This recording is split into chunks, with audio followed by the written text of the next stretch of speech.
ಪಾಲಿಕೆ ಆಸ್ತಿ ಇದೆ. ಪಾಲಿಕೆ ಒಂದು 53 ಶಾಪ್ಸ್ ಸುಮಾರು ಒಂದು 40 ವರ್ಷ ಹಿಂದ್ಗಡೆ ಎಲ್ಲ ಮಾರಾಟ ಮಾಡಲಿಕ್ಕೆ, ಇದು ಬೇರೆ ಬೇರೆ ವ್ಯಾಪಾರ ಮಾಡಲಿಕ್ಕೆ ಬಾಡಿಗೆ ಆಧಾರದ ಮೇಲೆ ಬಾಡಿಗೆದಾರಿಗೆ ಕೊಟ್ಟಿದ್ವಿ.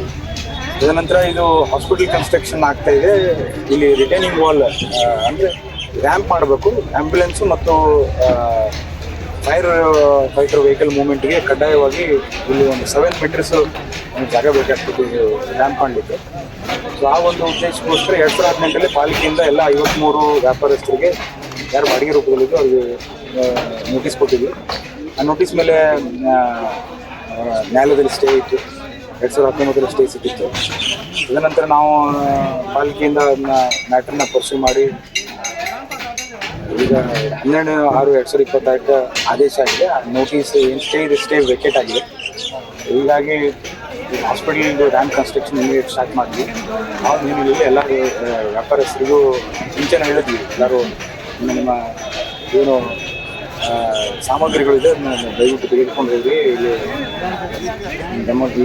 ಈಗಾಗಲೇ ಸುಮಾರು PWD ರಿಪೋರ್ಟ್ ಇದೆ, ಅವೆಲ್ಲ ಡಿಲಾಬಿಟೆಡ್ ಕಂಡೀಷನ್ಸ್ ಇದೆ. ಬೀಳುವಂಥದ್ದಿಲ್ಲ, ಯಾವುದೇ ಸಮಯದಲ್ಲಿ ಬೀಳ್ಬೋದು. ಜಾಸ್ತಿ ಮಳೆ ಆದರೂ ಬೀಳೋ ಸಂಭವ ಇದೆ. ಸಾರ್ವಜನಿಕರು ಯಾರಾದರೂ ವ್ಯಾಪಾರಕ್ಕೆ ಬಂದವರಿಗೆ ಅವ್ರಿಗೂ ಹಾನಿ ಆಗೋ ಸಂಭವ ಇದೆ. ಎಲೆಕ್ಟ್ರಿಕಲ್ ಈ ಬಿಲ್ಡಿಂಗಿಗೆ ನಾವು ಸರಿಯಾದ ಎಲೆಕ್ಟ್ರಿಸಿಟಿನೂ ಕೊಡೋಕ್ಕಾಗಲ್ಲ, ಯಾಕಂದರೆ ಡಿಲಾಬಿಟೆಡ್ ಕಂಡೀಷನ್ ಇದೆ. ಶಾರ್ಟ್ ಸರ್ಕ್ಯೂಟ್ ಆಗೋ ಚಾನ್ಸಸ್ ಇದೆ. ನಾವು ಹಿನ್ನೆಲೆಯಲ್ಲಿ ಅವ್ರಿಗೆ ಭಾಳಷ್ಟು ಮನವಿನೂ ಮಾಡಿದ್ವಿ.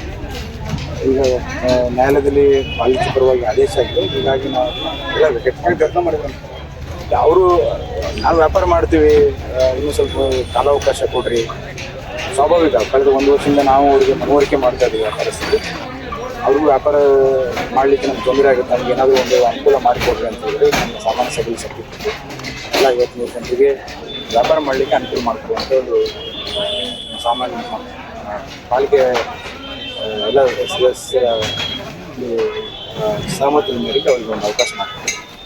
ಈಗ ಫುಟ್ಪಾತ್ ಅತಿಕ್ರಮಣ ಬಗ್ಗೆ ಮತ್ತು ವಾರ ಮಾಡ್ತಾ ಇದ್ದೀವಿ. ನಿನ್ನೆನೂ ಫುಟ್ಪಾತ್ ಅತಿಕ್ರಮಣವನ್ನು ತೆರವುಗೊಳಿಸಿದ್ದೀವಿ. ಸೊ ನೆಕ್ಸ್ಟ್ ಒಂದು 4 to 6 months ಕಂಟಿನ್ಯೂಸ್ ಡೈಲಿ ಮಾಡ್ತಾ ಇದ್ದೀವಿ. ಅಂದರೆ ನಾವು ಫುಟ್ಪಾತ್ ಒಂದು ಕಡೆ ತೆರವು ಮಾಡ್ತೀವಿ, ಮತ್ತೆ ಬಂದು ಈ ಥರ ದೂರ ಬರ್ತಾ ಇದೆ. ಅದಕ್ಕೋಸ್ಕರ ಪ್ರತಿ ವಾರ ನಾವು ಫುಟ್ಪಾತ್ನ ತೆರವು ಮಾಡ್ತಾ ಇದ್ದೀವಿ. ಫುಟ್ಪಾತ್ ತೆರವು ಮಾಡಿದ್ರು ಕೂಡ ಮತ್ತು ಅಧಿಕಾರಿಗಳು ಸಿಬ್ಬಂದಿ ಮೇಲೆ ಮತ್ತು ಇಡ್ತಾರೆ ಸರ್. ಸೊ ಅದನ್ನು ನಾವು ಫ್ರೀಕ್ವೆಂಟಾಗಿ ಮಾಡಬೇಕು. ಪ್ರತಿ ವಾರ ಮಾಡಿದ್ರೆ ನಾವು ಪ್ರತಿ ವಾರ ಬರ್ತಾರೆ, ಇವರು ತೆಗಿತಾರೆ, ಅದನ್ನು ತೆಗಿಲೇಬೇಕು. ಕೆಲವೊಬ್ಬರು ಬಡವರು ಇರ್ತಾರೆ, ರಿಕ್ವೆಸ್ಟ್ ಮಾಡಿರ್ತಾರೆ. ಆ ಒಂದು ಹಿನ್ನೆಲೆಯಲ್ಲಿ ಮಾನವ ದೃಷ್ಟಿಯಿಂದ ಬಿಟ್ಟಿರ್ತೀವಿ. ಸೊ ಆದರೆ ಅದು ಸಾರ್ವಜನಿಕರಿಗೆ ತೊಂದರೆ ಆಗ್ತಾಯಿದೆ. ಆ ಥರ ಫುಟ್ಪಾತ್ ಅತಿಕ್ರಮಣ ಮಾಡೋದ್ರಿಂದ ಪಾದಚಾರಿಗಳಿಗೆ ಓಡಾಡಲಿಕ್ಕೆ ಆಗ್ತಾಯಿಲ್ಲ. 2 ವೀಲರ್ಸ್ 4 ವೀಲರ್ಸ್ಗಳಲ್ಲಿ ಪಾರ್ಕಿಂಗ್ ಸಮಸ್ಯೆ ಆಗ್ತಾಯಿದೆ. ಈ ಒಂದು ಹಿನ್ನೆಲೆಯಲ್ಲಿ ಪಾಲಿಕೆಯಿಂದ ನಾವು ಕ್ರಮವನ್ನು ತೆಗೆದುಕೊಂಡಿದ್ದೇವೆ. ಹೋದ ಜಿಗೆಯಲ್ಲಿ ಇದ್ರ ಬಗ್ಗೆ ಭಾಳಷ್ಟು ಡಿಸ್ಕಷನ್ ಆಗಿತ್ತು. ಫುಟ್ಪಾತನ್ನು ನಾವು ತೆರವುಗೊಳಿಸಬೇಕು ಅಂತ. ಆ ಒಂದು ಹಿನ್ನೆಲೆಯಲ್ಲಿ ಲಾಸ್ಟ್ ಜಿಬಿಯಿಂದ ಈ ಕಳೆದ ಒಂದು 20 ದಿವಸದಲ್ಲಿ 2 ಕಾರ್ಯಾಚರಣೆಯನ್ನು ಮಾಡಿದ್ದೀವಿ. ಪ್ರತಿ ವಾರನೇ ಇಂಥ ಕಾರ್ಯಕ್ಕೆ ಸರ್ ಸಾರ್ವಜನಿಕರಲ್ಲಿ ಒಂದು ಸಂಶಯ ವ್ಯಕ್ತಪಡಿಸಿದ್ದಾರೆ ಸರ್. ಹೌದು, ನಮ್ಮ ಪಾಲಿಕೆ ಎಲ್ಲ ಜೂನಿಯರ್ ಕಮಿಷನರ್ಸ್ ಎಲ್ಲ ಪೌರ ಕಾರ್ಮಿಕರು ಎಲ್ಲ ಸಿಬ್ಬಂದಿಯವರು ಚೆನ್ನಾಗಿ ಕೆಲಸ ಮಾಡ್ತಾಯಿದ್ದಾರೆ. ನಿಮ್ಮ ಮಾಧ್ಯಮದವರು ಸರ್ಕಾರ ಸರ್ ಈ ಸಾರ್ವಜನಿಕ ಶೌಚಾಲಯ ಎಲ್ಲಿ ಇಲ್ಲ, ಅದೇನು ಒಂದು ಈ ಸಾರ್ವಜನಿಕ ಶೌಚಾಲಯ ಸುಲಭ ಶೌಚಾಲಯ ಸುಮಾರು 11 ಕಡೆ ನಾವು ಪ್ರಪೋಸ್ ಮಾಡಿದ್ವಿ. ಪಾಲಿಕೆ ಎಲ್ಲ ಸದಸ್ಯರು ಅವ್ರಿಗೂ ಕೇಳ್ತೀವಿ, ಜನಪ್ರತಿನಿಧಿಗಳಿಗೂ ಕೇಳಿಕೊಂಡು ಅವರ ಅನುದಾನದಲ್ಲಿ ಒಂದಿಷ್ಟು ಶೌಚಾಲಯಗಳನ್ನು ಕಟ್ಟಲಿಕ್ಕೆ ವ್ಯವಸ್ಥೆ ಮಾಡಿದ್ವಿ.